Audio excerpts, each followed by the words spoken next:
வீரமுத்திரையர் சங்கம் தேசிய பாட்டாளி கட்சியினுடைய நிறுவன தலைவராகிய நான் புதுக்கோட்டை சட்டமன்ற தொகுதியில் ரம்பம் சின்னத்துக்கு நான் போட்டியிடுகின்றேன். இந்த போட்டியிடுகின்ற இந்த வேளையில் பிரச்சாரத்தில் முத்திரையர் சமுதாயம் வாழக்கூடிய பகுதிகள் தாண்டியும் மற்ற சமூகத்துடன் இணக்கமாக உள்ளதால் நான் வாக்கு சேகரிக்கப் போகின்ற போது எனக்கு அதிகப்படியான வரவேற்பு இருக்கிறது. என்னடா இன்றைக்கி ஓட்டுக்கு பணம் கொடுக்கிறார்கள், இந்த நேரத்தில் தனக்கு வெற்றி வாய்ப்பு இருக்குன்னு ஒரு பதிவு பண்ணுகிறான் என்று சொன்னால் எல்லோருக்கும் ஒரு ஆச்சரியம்தான். அதை விட இன்னொரு விஷயம், புதுக்கோட்டை தொகுதியில் ஜாதி வாரியாக அதாவது ஓட்டு வங்கி எவ்வளவு என்று தேர்தல் கமிஷன் அறிவித்ததில், ஆனால் இதில் எங்களுக்கு உடன்பாடு இல்லை. அப்படி இருந்த போதிலும் அதிகப்படியான பர்சன்டேஜ் தேர்தல் கமிஷன் எங்களுக்கு கொடுக்கப்பட்டிருக்கு. முத்திரையர் சமுதாயம் அதில் சொல்ல வேண்டும் என்று சொன்னால், தேர்தல் கமிஷன் கொடுக்கப்பட்டது பார்த்திங்கன்னா ஜாதி வாரியான வாக்காளர்கள்.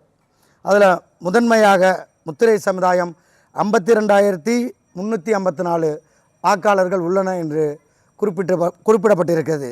அதில் பட்டியலின மக்கள் 25,147.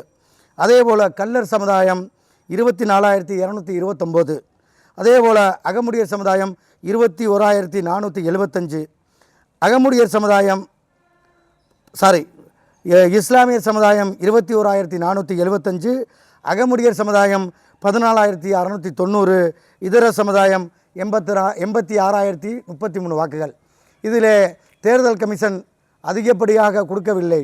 ஆனாலும் நாங்கள் அதிகப்படியாத வாக்காளர்களை கிட்டத்தட்ட 65,000 வாக்காளர்கள் உள்ளடக்கிய நாங்கள், ஆனால் 52,000ங்கிறது கிட்டத்தட்ட பார்த்திங்கன்னா இதில் யாருமே எங்களுக்கு பாதி கூட கிடையாது. அப்படி இருக்கப்பட்ட வேட்பாளராக இந்த தொகுதியிலே நான் போட்டியிடுகின்றேன். என்னுடைய சமூகம் என்னை ஆதரிக்கிறது.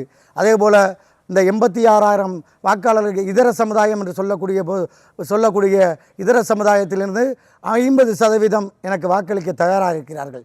ஏன்னா ஜாதி மதத்துக்கு அப்பாற்பட்டு அவர்களுடன் தொடர்பில் இருக்கின்றேன். நீங்கள் மாற்று சமூகத்தை வேணாலும் விசாரித்து பாருங்கள், ஒரு சர்வே எடுத்து பாருங்கள். நிற்கக்கூடிய வேட்பாளர்களில் முத்துராஜாவை தெரியுமா, அல்லது ராமச்சந்திரனை தெரியுமா, இல்லை சுயேட்சையாக இருக்கக்கூடிய இந்த சமுதாயத்தை அமைப்பை நடத்தி வருகிறாரே கருப்பையா தெரியுமா என்று சர்வே எடுத்து பார்த்தால் இதர சமூகம் கருப்பையாவை தெரியும், 42 வார்டிலையும் தெரியும், 25 பஞ்சாயத்திலையும் தெரியும்.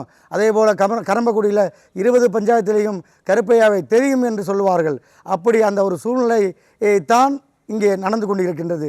இதை வைத்து தான் சொல்கிறேன், நான் நிச்சயமாக புதுக்கோட்டை தொகுதியில் ₹1 கொடுக்காமல் வாக்காளருக்கு ₹1 கொடுக்காமல் நான் வெற்றி பெறுவேன்.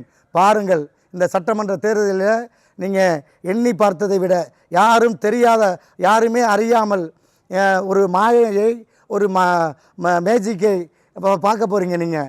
அதாவது ராஜா பரமசிவம் 99ல் யாருன்னே தெரியாத ராஜா பரமசிவம் எப்படி இடையில பூந்து வெற்றி பெற்றாரோ, அந்த வெற்றியினுடைய முத்திரையர் சமுதாய மக்கள் இந்த தேர்தலில் 2026 நடைபெற இருக்கக்கூடிய தேர்தலிலே ஒரு மேஜிக்கு, ஒரு மாயாஜாலம் மாதிரி நான் வெற்றி பெற்று இந்த மக்களுக்கு என்ன செய்ய வேண்டுமோ அந்த நன்மைகளை அத்தனையும் செய்ய தயாராக இருக்கின்றேன். எனக்கு வாக்களிக்க என்னுடைய சமூகமும் மாற்று சமூகமும் தயாராக இருக்கின்றார். என்னுடைய சின்னம் ரம்பம். இந்த ரம்பம் சின்னங்கிறது ஏறக்குறைய என்னுடைய சமுதாயத்துக்கு அறிந்த சின்னம். ஏன்னா ஏற்கனவே 25,000 வாக்குகளை சுயேட்சையானங்கன்னு சொக்கலிங்கம் பெற்ற சின்னம் என்னுடைய சமூக மக்களுக்கு ஈஸியாக எல்லாருடைய மனதிலும் புகுந்த சின்னம் ரம்பம்.